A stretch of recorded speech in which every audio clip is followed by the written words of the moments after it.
Hello friends, आज मैं आपके लिए लेके आई हूँ ठंड के लड्डू। इसे ताकत के लड्डू भी कहते हैं, गोंद के लड्डू भी कहते हैं और दाल के लड्डू भी कहते हैं। ठंड में ये हर घर में बनाए जाते हैं और एक लड्डू खा के आप पूरे दिन आपको ताकत रहती है। काजू बादाम खारक को हम इस तरह से तैयार कर लेंगे। खोपरों को हम पीस के तैयार कर लेंगे और गोंद को धूप में सुखा लेंगे जिससे अच्छे से वह फूले। खारक को भी हम अंदर से गुठली निकाल कर बारीक बारीक टुकड़े में तोड़ लेंगे। हमने कढ़ाई में अच्छा आधा किलो घी डालकर 1 किलो मूंग के आटे को भुनने के लिए रख दिया है। यह लड्डू मूंग की दाल और आटे से मिलकर बनाए जाते हैं। हम सिर्फ मूंग की दाल या उड़द की दाल के भी लड्डू बनाए जाते हैं, लेकिन हमारे घर में दाल और आटे के मिक्स लड्डू बनाए जाते हैं। यह बहुत ही ताकतवर होते हैं। इसे हमें अच्छा ज़्यादा घी डालकर 1 किलो हमने मूंग की दाल का आटा लिया है और उसमें लगभग आधा किलो शुद्ध घी डाला है और उसे अच्छी तरह से भुना है। हमें इसे मध्य आंच पर ही भुनकर तैयार करना है और इसे आधे घंटे तक भूनते रहना है। जिस तरह हम मूंग की दाल के हलवे के लिए मूंग की दाल को घी डालकर भूनते हैं, उसी तरह हम इस दाल को भुनेंगे और इसे भूनते रहेंगे। धीरे धीरे यह देखो आटा भुनकर तैयार हो गया और यह कितना सुंदर लग रहा है। अब हम आगे की तैयारी करेंगे। काजू बादाम को मिक्सर में इस तरह हम पीस लेंगे। आधे काजू को हम टुकड़े टुकड़े कर कर काट लेंगे जिससे कि वह अच्छा टेस्ट आए। अब हमारा मूंग की दाल का आटा भी तैयार है और हमारे काजू बादाम भी तैयार है। उसी कढ़ाई में हम कम से कम 400 ग्राम आधा किलो घी और डालेंगे और उसके बाद हम 1 कटोरा उसमें गेहूं का आटा भी डालेंगे। घी को गर्म करने के बाद हम इस तरह से आटा डालेंगे और अब आटे को भी भुनेंगे। मूंग की दाल के टाइम हमने बहुत ज़्यादा घी डाल दिया है, इसलिए आटे के टाइम हम थोड़ा सा घी कम रखेंगे क्योंकि हमें सब चीज़ों को एक साथ मिलाना है। हमारी क्वांटिटी है कि हम 1 किलो खारक, 1 किलो खोपरा, आधा किलो बादाम, आधा किलो काजू और 1 किलो मूंग की दाल और आधा किलो के करीब गेहूं का आटा डाला है। इन सबको बनाने के लिए हमें लगभग 2 से 2.5 किलो शुद्ध घी का इस्तेमाल करना पड़ेगा। यह ठंड के ताकत के लड्डू होते हैं। अगर हमने 15 दिन ठंड में इस तरह के लड्डू खा लिए तो साल भर ताकत बनी रहती है। आप एक बार मेरे घर की स्टाइल के लड्डू बना कर देखिए, आपको ये बहुत टेस्टी भी लगेंगे और इससे बहुत ही ज़्यादा ताकत आती है। यह हमारे घर में दादियाँ और नानियाँ ही बनाती है। आज मैं दादी नानी की रेसिपी आप लोगों के लिए लेकर आई हूँ। अब हमें गेहूं के आटे को भी मध्य आंच पर आधे घंटे तक भूनकर तैयार कर लेना है और साइड में हमें एक कढ़ाई में हम जो भुना सूखा खोपरा जो हमने कीसा था, हम उसे भी मध्य आंच पर भूनकर तैयार कर लेंगे। हमें सारे आइटमों को पकाकर तैयार करना है। हमारे यहाँ जो लड्डू बनते हैं वह पूरी तरह से पके हुए होते हैं। हम खोपरे को भी अच्छी तरह से सुनहरी होने तक भून लेंगे और उसे तैयार कर लेंगे। अब हम इसे एक भगोने में अलग निकाल लेंगे। अब खोपरा निकालने के बाद हम अब अगला आइटम भी भुनेंगे और साइड में हमारा एक कढ़ाई पे आटा भी पक रहा है, हमें उसे मध्य में भी पकाना है।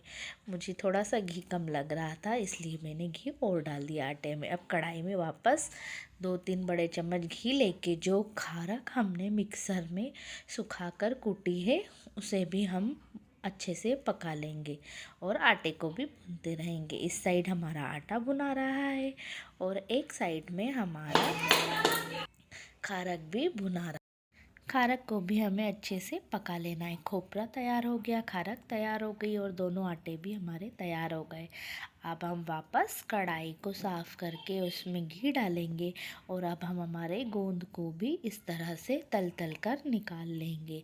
हमें लगभग आधा किलो गोंद भी भूनकर तल कर तैयार कर लेना है। इस तरह से हम अपना सारा गोंद भी तल लेंगे। देखिए हमारा गोंद कितने अच्छे से तला रहा है। हमें सारे गोंद को थोड़ा थोड़ा करके तलना है। हमें गोंद को थोड़ा बारीक कूट कर फिर तलना है जिससे कि वह अंदर से पूरी तरह से पक जाए।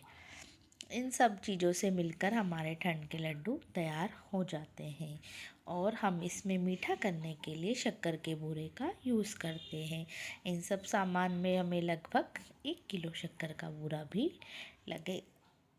अब हम देखेंगे कि हम आगे हमारी अगली प्रोसेस क्या करेंगे।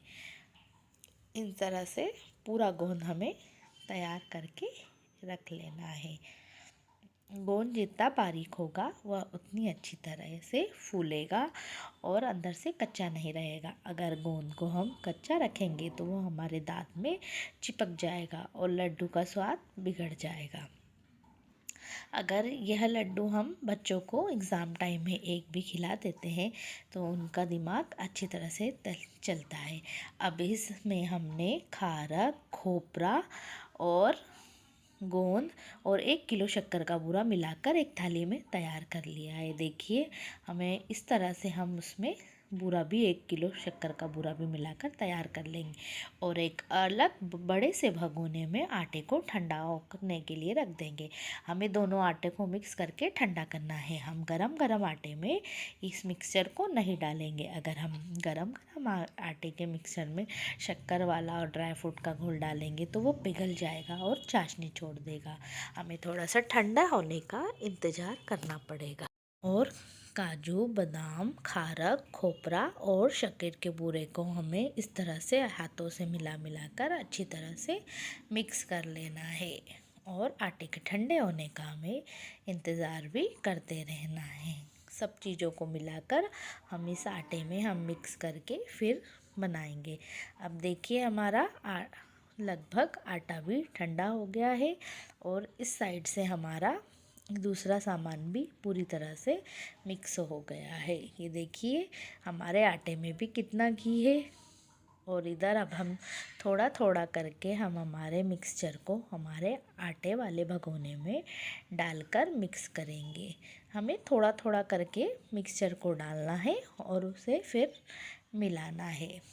ये देखिए, हमने शक्कर का बूरा भी मिक्स किया और हमारा काजू, बादाम, खारक, खोपरा, ड्राई फ्रूट भी डाल लिया।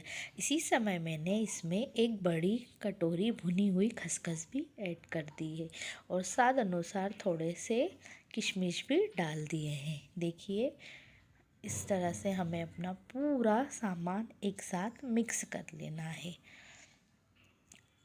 पूरी तरह से मिक्स करने के बाद अब हम आटे और हमारे ड्राई फ्रूट को एक साथ मिक्स करेंगे। देखिए, हमने एक भगोने में सबको डाल लिया है। अब चम्मच की सहायता से हमें मिक्स करेंगे। चम्मच की तरह से अच्छी तरह से लड्डू का मिक्सचर नहीं मिलता है। हमें हाथों का इस्तेमाल इस लड्डुओं में करना ही पड़ता है। इन लड्डू को बनाने में थोड़ा समय तो लगता है, लेकिन अगर एक बार हम इन लड्डुओं को बना लेते हैं तो हम इन्हें 1-2 महीने तक खा सकते हैं। ठंड में 2 महीने तक ये लड्डू ख़राब नहीं होते हैं और बहुत ज़्यादा ताकतवर भी होते हैं।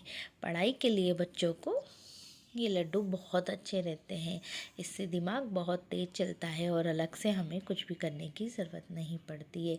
एग्ज़ाम टाइम में आप इस तरह से लड्डुओं को बना कर रख लीजिए और आपके बच्चे को सुबह सुबह एक लड्डू ज़रूर दीजिए। इस लड्डू को खाने का सही समय सुबह है।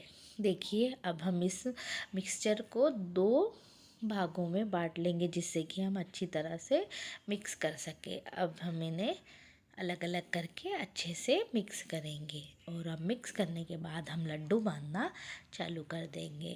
देखिए, इस तरह से हमारे लड्डू बन रहे हैं। अब हम इस तरह से लड्डू बांध कर तैयार कर लेंगे। हमें लड्डू का साइज़ थोड़ा सा बड़ा रखना है जिससे कि एक लड्डू में ही हमारे नाश्ते का काम हो जाए। इस लड्डू में घी की भी भरपूर मात्रा डली हुई है और यह बहुत ही ताकतवर लड्डू है। इससे दिमाग घोड़े की तरह दौड़ेगा। इस तरह से हम देखिए सारे लड्डू बनाकर तैयार कर लेंगे। आप भी मेरी विधि से एक बार बनाइए। यह हमारी दादी नानी की रेसिपी और मेरी सासू माँ की रेसिपी है। एक बार आप इसे ज़रूर ट्राई कीजिए। ठंड के ताकत के लड्डू।